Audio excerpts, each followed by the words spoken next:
دوستوں ساتھیوں السلام علیکم۔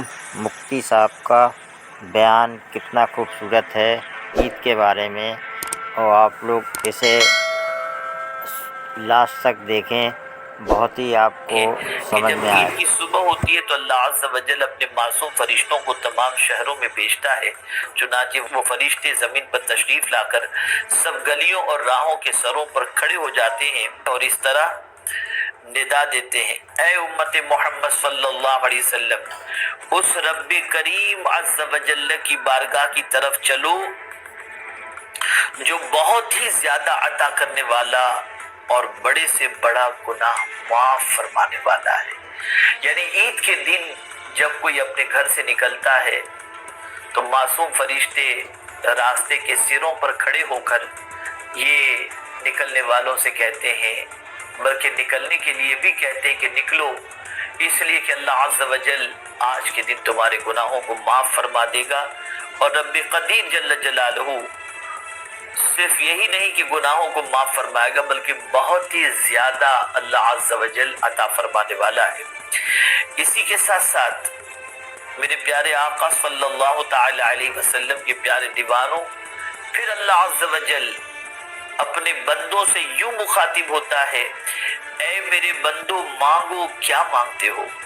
میری عزت و جلال کی قسم، آج کے روز یعنی نماز عید کے اجتماع میں اپنی آخرت کے بارے میں جو کچھ سوال کرو گے وہ پورا کروں گا، اور جو کچھ دنیا کے بارے میں مانگو گے اس میں تمہاری بھلائی کی طرف نظر فرماؤں گا۔ میری عزت و جلال کی قسم، جب تک تم میرا لحاظ رکھو گے میں بھی تمہاری خطاؤں پر پردہ پوشی فرماتا رہوں گا۔ میری عزت و جلال کی قسم، میں تمہیں حد سے بڑھنے والوں کے ساتھ رسوا نہ کروں گا۔ بس اپنے گھروں کی طرف مغفرت یافتہ لوٹ جاؤ، تم نے مجھے راضی کر دیا اور میں بھی تم سے راضی ہو گیا۔ سبحان اللہ، سبحان اللہ، سبحان اللہ۔ عید کی نماز پڑھ کر کے بندہ جب اللہ کی بارگاہ میں دعا کرتا ہے، مغفرت کی بھیک مانگتا ہے، اللہ سے جو سوال کرتا ہے، خواہ وہ آخرت کا ہو یا دنیا کا، میرا رب اس بندے کے سوال کو پورا فرما دیتا ہے۔ اور میرے پیارے آقا صلی اللہ علیہ وسلم کے پیارے دیوانوں، رب مغفرت فرمانا چاہتا ہے، اور رب قدیر جل جلالہ کی جانب سے جب بندے کی مغفرت کا مزدہ جاں فضا سنایا جاتا ہے تو سب سے زیادہ اگر کسی کو تکلیف ہوتی ہے تو جانتے ہیں کس کو ہوتی ہے؟ وہ شیطان کو ہوتی ہے۔ اللہ اکبر۔ اور شیطان بدحواس ہوتا ہے، بدحواس، عجیب کیفیت شیطان کی ہوتی ہے۔ آپ جانتے ہیں حضرت سیدنا وہب ابن منبہ رضی اللہ تعالیٰ عنہ فرماتے ہیں، جب بھی عید آتی ہے شیطان چلا چلا کر روتا ہے، اور اس کی بدحواسی دیکھ کر تمام شیاطین اس کے گرد جمع ہو کر پوچھتے ہیں: اے آقا، آپ کیوں غضبناک اور اداس ہیں؟ وہ کہتا ہے: ہائے افسوس، اللہ عز و جل نے آج کے دن امت محمد صلی اللہ علیہ وسلم کو بخش دیا ہے، لہذا تم انہیں لذات اور نفسانی خواہشات میں مشغول کر دو۔ اللہ اکبر۔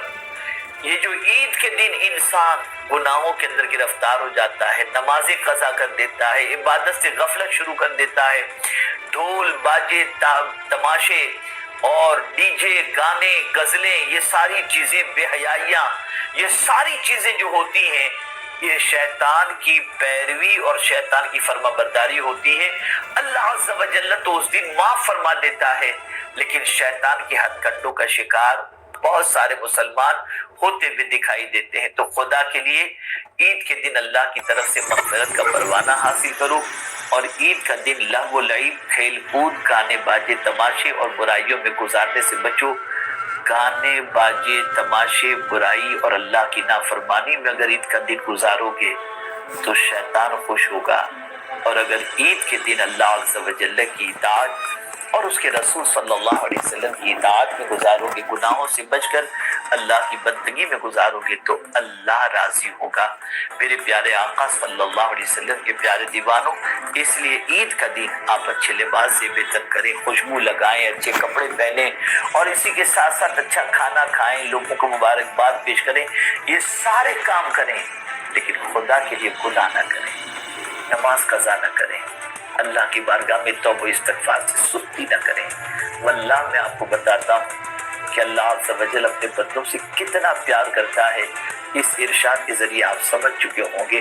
خود مولا فرماتا ہے مجھ سے مانگو، خود مولا فرماتے میں تمہارے عیبوں کو چھپاؤں گا۔ اس سے زیادہ اور کیا چاہیے ہمیں؟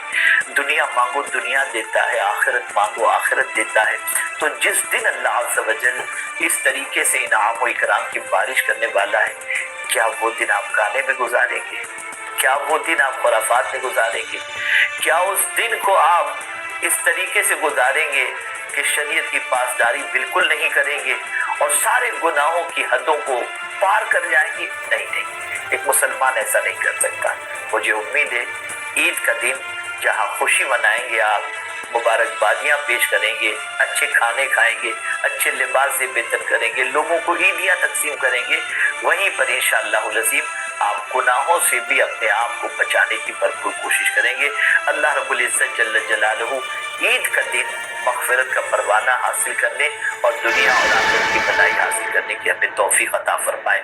عید کے خطبے کے حوالے سے میں ایک سنت عرض کر دوں، جو عید کا خطبہ دیتے ہیں ان کے لیے ضروری ہے، مطلب سنت ہے کہ وہ خطبہ عید جو پہلا ہے اس خطبے میں 9 مرتبہ تکبیر پڑھنا، یہ رسول اعظم صلی اللہ علیہ وسلم کی سنت ہے، اور دوسرے خطبے میں 7 مرتبہ تکبیر پڑھنا، یہ رسول اعظم صلی اللہ علیہ وسلم کی سنت ہے، اور یہ تکبیر خطبہ شروع کرنے سے پہلے کی ہے۔